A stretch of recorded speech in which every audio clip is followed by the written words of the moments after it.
साथियों, अगर आपका भी किसी भी बैंक में कोई भी खाता है, फिर चाहे वो सेविंग अकाउंट यानी बचत खाता हो, या फिर करेंट अकाउंट यानी चालू खाता हो, या फिर एफडी यानी फिक्स डिपॉजिट अकाउंट हो, या फिर आरडी यानी रिकरिंग डिपॉजिट अकाउंट हो, अगर कोई भी खाता आपका देश के किसी भी बैंक में है तो आपको यह वीडियो शुरू से अंत तक जरूर देखना चाहिए। क्योंकि बैंकिंग रूल्स चेंज हो रहे हैं, बदलते वर्ष के साथ में रूल्स भी बदल रहे हैं। 1 जनवरी 2026 से बैंकिंग के कई नए रूल्स आ जाएंगे जो लागू हो जाएंगे 1 जनवरी 2026 यानी कल से अप्लाई हो जाएंगे। आज वर्ष का अंतिम दिन है 31 दिसंबर 2025। तो आज रात से बहुत सारे जो रूल्स हैं बैंकिंग के वो चेंज हो रहे हैं। आप सभी को पता होना बेहद आवश्यक है। अगर आपको वो रूल्स पता नहीं होंगे तो भविष्य में आपको काफी दिक्कतों का सामना करना पड़ सकता है। तो इसलिए ये रूल्स जान लीजिए, 3-4 नए रूल्स आ गए हैं जो कि यूपीआई को लेकर के भी हैं। यूपीआई की लिमिट चेंज हुई है, यूपीआई की नई लिमिट आ चुकी है। एक दिन के लिए, एक दिन में आप कितना यूपीआई ट्रांसफर कर सकते हैं। साथ ही साथ एक वित्त वर्ष के लिए भी नई लिमिट आ चुकी है। अगर आप उस लिमिट से ज्यादा आप यूपीआई करते हैं तो फिर आपको अथॉरिटी या फिर बैंक को उसका विवरण देना होगा, या फिर आगे चल करके आपको इनकम टैक्स डिपार्टमेंट का नोटिस भी मिल सकता है। तो उसके भी न्यू रूल्स आ चुके हैं, केवाईसी को लेकर के भी न्यू रूल्स आ चुके हैं। अब आपको वर्ष में एक बार केवाईसी बैंक खाते की करानी होगी। अभी तक था आपको 10 वर्ष में एक बार केवाईसी करानी होती थी, अब आपको प्रति वर्ष अपने बैंक खाते की केवाईसी करानी होगी। इस तरह के कई रूल्स हैं, हम आपको वीडियो में आगे विस्तार से बताने वाले हैं। साथ ही हम आपको बताना चाहते हैं कि अगर आपके पास पैन कार्ड है तो भी आपको यह वीडियो शुरू से अंत तक देखना चाहिए, क्योंकि उससे जुड़े हुए रूल्स भी आज से बदल रहे हैं। और साथ ही साथ अगर आपके पास गैस कनेक्शन है, यानी जो घरेलू गैस सिलेंडर होता है उसका कनेक्शन आपने ले रखा है, तो उससे जुड़े हुए रूल्स भी चेंज हो रहे हैं। उस पर भी जानकारी हम आपको इस वीडियो में देने वाले हैं, क्या कुछ नए रूल्स आ चुके हैं उसको लेकर के। और साथ ही सरकार आपको, आप जो भी सरकारी योजनाओं का लाभ प्राप्त करते हैं उसके लिए भी नए रूल्स आने वाले हैं। सरकार एक एकीकृत पोर्टल ला रही है, तो उसकी भी जानकारी हम आपको इस वीडियो में देने वाले हैं। सरकारी योजनाओं के लाभ का मतलब है, अगर आपको किसी तरह की कोई भी सरकारी योजना का लाभ मिलता है तो आपको यह वीडियो देखना चाहिए। उससे जुड़ा हुआ सरकार एक पोर्टल लाने जा रही है 1 जनवरी 2026 के बाद में। तो सब कुछ अगर आप डिटेल से जानना चाहते हैं, कौन कौन से रूल्स चेंज हुए हैं पैन कार्ड को लेकर के, बैंकिंग को लेकर के, या फिर गैस कनेक्शन को लेकर के, तो आप इस वीडियो में अंत तक बने रहें। वीडियो पसंद आ जाए एक लाइक कर देना। चैनल पर नए हैं, पहली बार आए हैं, इसी तरह के वीडियो आगे देखना चाहते हैं तो हमारे इस channel A to Z banking information को सब्सक्राइब करके साथ में बेल आइकन को जरूर प्रेस कर लीजिएगा, ताकि जैसे हम इस तरह का कोई भी दूसरा वीडियो अपलोड करें तो उसका नोटिफिकेशन आपको सबसे पहले मिले। चलिए शुरू कर लेते हैं। दोस्तों, सबसे पहले हम आपको बताना चाहते हैं बैंकिंग रूल्स के विषय में जो कि चेंज हो रहे हैं। तो दोस्तों, जो पहला रूल्स है वो मैंने आपको पहले ही बता दिया और फिर बता देता हूं कि अब आपको 12 माह में केवाईसी कराना अनिवार्य होगा। यानी आपका जो बैंक खाता है उसकी केवाईसी आपको हर 12 माह में करानी होगी। यानी वर्ष में एक बार आपको केवाईसी डॉक्यूमेंट सबमिट करने होंगे। आप बायोमेट्रिक के माध्यम से या ओटीपी के माध्यम से या बैंक फिजिकल डॉक्यूमेंट के आधार पर आपका केवाईसी करेगा। आपको प्रति वर्ष केवाईसी कराना होगा। अगर आप वर्ष में एक बार केवाईसी नहीं कराते हैं तो बैंक आपके खाते को फ्रीज कर सकता है, यानी आपका अकाउंट डॉर्मेंट स्थिति में डाल दिया जाएगा, इनएक्टिव कर दिया जाएगा, आप उसे ट्रांजैक्शन नहीं कर पाएंगे। अभी तक आपको 10 वर्षों में एक बार केवाईसी करानी होती थी, लेकिन अब आपको प्रति वर्ष केवाईसी करानी होगी। ऐसे नए नियम आ चुके हैं जो कि 1 जनवरी 2026 से प्रभावी हो जाएंगे और इसे सभी बैंकों में लागू कर दिया जाएगा। इसे सरकार ने कहा है कि धोखाधड़ी कम हो। आरबीआई ने भी माना कि अगर प्रति वर्ष केवाईसी की जाएगी तो धोखाधड़ी और फ्रॉड में कमी आएगी, इसलिए इस कदम को सरकार ने उठाया है। अब हम बात करते हैं दूसरे रूल्स की। दूसरा रूल्स है दोस्तों कि ऐसा माना जा रहा है कि कई सारी जगह पर देखने को मिल रहा है कि 1 जनवरी 2026 से यूपीआई की जो लिमिट है उसे सरकार 1 लाख से बढ़ा करके पर डे के लिए 2 लाख रुपए कर सकती है। यानी एनपीसीआई इसे 2 लाख रुपए कर सकती है। तो अब आप 1 लाख की जगह 2 लाख रुपए तक एक दिन में ट्रांसफर कर पाएंगे यूपीआई के माध्यम से। ऐसा सुनने को मिल रहा है कि ये भी रूल्स बदला जा रहा है।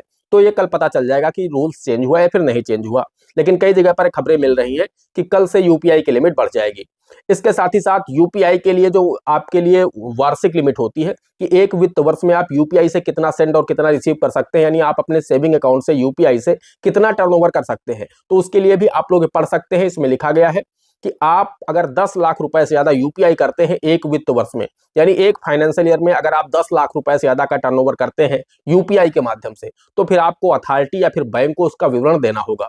आपको विवरण देना होगा, पैसा आपने कहां भेजा, कहां से आया आपके पास में, ये पूरा रिकॉर्ड आपको मेंटेन करना होगा। अगर आप उसका रिकॉर्ड मेंटेन नहीं करते हैं और बैंक आपसे पूछता है, अथॉरिटी को आप विवरण देते हैं, आप विवरण नहीं दे पाते हैं, उस दशा में अगर आपका वो कैश अनएक्सप्लेन में जाता है, आप आईटीआर भी फाइल नहीं करते हैं, तो उस दशा में आपको इनकम टैक्स डिपार्टमेंट का भी नोटिस मिल सकता है। तो इसलिए ये चेंजेस किए गए हैं। इनको आप लोगों को ध्यान में रखना है, ध्यान में रखते हुए ट्रांजैक्शन करना है। आप अपने सेविंग अकाउंट से अपने व्यक्तिगत ट्रांजैक्शन करिए, दोस्त रिश्तेदार मित्रों के ट्रांजैक्शन आप लोग मत करिए। किसी रिवार्ड के चक्कर में, बोनस के चक्कर में आप यूपीआई से ज्यादा ट्रांजैक्शन मत करिए। और बिजनेस का ट्रांजैक्शन तो आप अपने सेविंग अकाउंट से बिल्कुल मत करिए। आप अपने नाम पर सेल्फ करेंट अकाउंट खुलवा करके तब उसमें बिजनेस का ट्रांजैक्शन करिए, तो आपको दिक्कत नहीं होगी। लेकिन अगर आप अपने सेविंग अकाउंट से बिजनेस का ट्रांजैक्शन करेंगे तो इनकम टैक्स डिपार्टमेंट हो या फिर जीएसटी डिपार्टमेंट हो, जब आपको नोटिस देगा तो वो नहीं मानेगा कि आपके बिजनेस का पैसा है, वो यही मानेगा कि आपकी ये इनकम है, आप अपने सेविंग अकाउंट में जमा कर रहे हैं, ये पैसा आपने लिया है तो ये आपकी इनकम है। तो जब आपकी इनकम है तो अगर मान लीजिए आपने 12 लाख 15 लाख रुपए एक फाइनेंशियल ईयर में ले लिया यूपीआई के माध्यम से, और फिर आपने आईटीआर भी फाइल नहीं किया, आप कह रहे हैं मेरे बिजनेस का पैसा है, इनकम टैक्स या जीएसटी डिपार्टमेंट नहीं मानेगा, वो 15 लाख रुपए आपकी इनकम मान लेगा। और फिर इनकम टैक्स डिपार्टमेंट कहेगा जब आपकी वार्षिक इनकम 15 लाख रुपए है तो आप आईटीआर क्यों फाइल नहीं कर रहे हैं, आप टैक्स चोरी कर रहे हैं, तो आपके ऊपर पेनाल्टी भी फिक्स हो जाएंगी। तो इस चीज का आपको ध्यान रखना है। साथ ही साथ जो नया रूल्स है कि पैन कार्ड को लेकर के, उसकी भी लास्ट डेट है पैन कार्ड को आधार कार्ड से लिंक करने की, 31 दिसंबर 2025। आज रात 12 बजे के बाद वो सभी पैन कार्ड इनएक्टिव हो जाएंगे जो पैन कार्ड आधार कार्ड से लिंक नहीं होंगे। तो अभी आपके पास टाइम है 2-4 घंटे का, आप अपने पैन कार्ड को आधार कार्ड से लिंक कर लीजिए, अदरवाइज आपका जो पैन कार्ड है वो इनएक्टिव हो जाएगा। तो आपको भविष्य में बहुत सारी दिक्कतों का सामना करना पड़ेगा, जैसे कि आईटीआर भरने में आपको दिक्कत होगी, आपका बैंक अकाउंट डॉर्मेंट हो गया, वहां पर आप पैन कार्ड लगाएंगे तो आपका अकाउंट एक्टिव नहीं होगा। जब तक आपका पैन कार्ड एक्टिव नहीं होगा तब तक आप बैंकिंग की सुविधाओं का लाभ नहीं ले पाएंगे। पैन कार्ड से जुड़ी हुई जितनी भी सुविधाएं हैं सभी आपकी इनएक्टिव हो जाएंगी जैसे ही आपका पैन कार्ड इनएक्टिव होगा। तो इस चीज का आपको ध्यान रखना है। रात 12 बजे तक आपके पास टाइम है, उसके बाद आपका जो पैन कार्ड है वो इनएक्टिव हो जाएगा। अब दोस्तों उसके बाद सरकार ने कहा है कि जो घरेलू गैस सिलेंडर है उनकी भी केवाईसी आपको प्रतिवर्ष करानी होगी।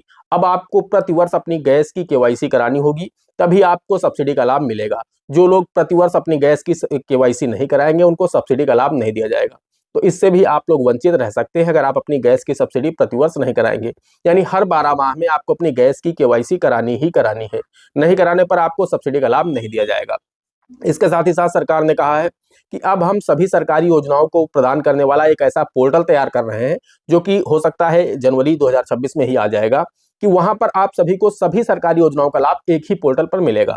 अलग अलग आपको नहीं जाना है, जितनी भी सरकारी योजनाएं होंगी उसी एक पोर्टल पर आप लॉगिन करेंगे तो सभी सेक्शन वहां पर दिख जाएंगे अलग अलग सर्विसेज के आपको, जैसे पीएम किसान है, पेंशन है, या अन्य जितनी भी सरकारी योजनाएं हैं उन सभी का लाभ आपको एक ही जगह से मिल जाएगा। आपको अलग अलग वेबसाइट पर नहीं जाना है, अलग अलग आपको नहीं भटकना है। एक ही पोर्टल होगा, एकीकृत पोर्टल नाम से सरकार लाने जा रही है, तो उसी पर आपको सारी सुविधाओं का लाभ मिल जाएगा। तो दोस्तों ये थे कुछ रूल्स जो कि चेंजेस किया गया है। ये जनवरी 2026 से बदलने वाले हैं, कुछ 1 जनवरी 2026 से प्रभावी हो जाएंगे, कुछ रूल्स जनवरी 2026 से अप्लाई हो जाएंगे।